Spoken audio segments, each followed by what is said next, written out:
One of the biggest concerns people have with the Chessnut Move is, are my pieces going to die mid-game? So let's clear that up. In this video, I'm going to show you how much battery life I get out of the board and the pieces, and I'm also going to show you how to check each individual piece so you'll never be caught off guard. Now, I've actually done a video where I tried to drain the battery of a king by having him run around the board, and it just took too long. But now that I've had some real use with this board and I put in some serious hours, I'll be able to tell you exactly what I got out of it. First, after confirming with Chessnut support, the pieces are designed to receive between 1,000 and 1,500 full charges before you start to see any meaningful drop in battery capacity. Now, in terms of actual use, depending on how you use the pieces, you're looking at about 6 to 8 hours of use. As for the board, I've been doing a lot of long sessions with the board, and I'm getting about 6 hours before I start to see the indicator telling me the board is starting to run low.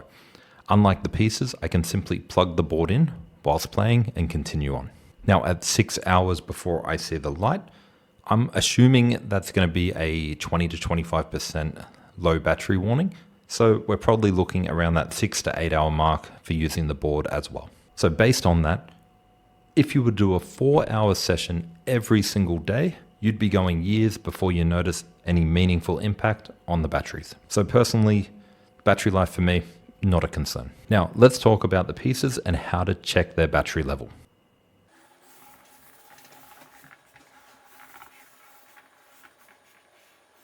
Now, let's talk about how you check the battery level of your pieces and the board. Now, if you see a red light down here where the pawn is, that means that one of your pieces or more is running low on battery and they're going to need a charge. If you see the little board icon light up, that will mean the board is getting low on battery and will need to be plugged in.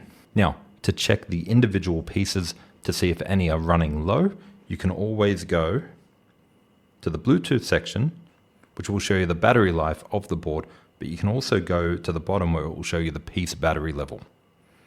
Click on that, and all of the pieces on the board will show up, and it will actually move the pieces around so it will know where on the board they are.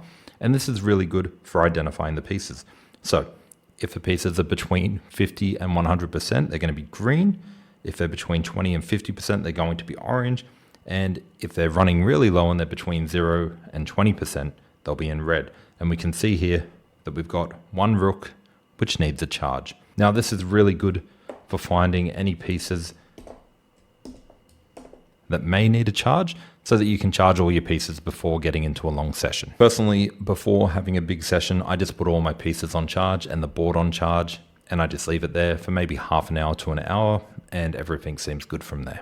And when I get back, they're all ready to go. Now, one thing to be aware of if you haven't yet got one of these boards is you will need a 20 watt PD charger.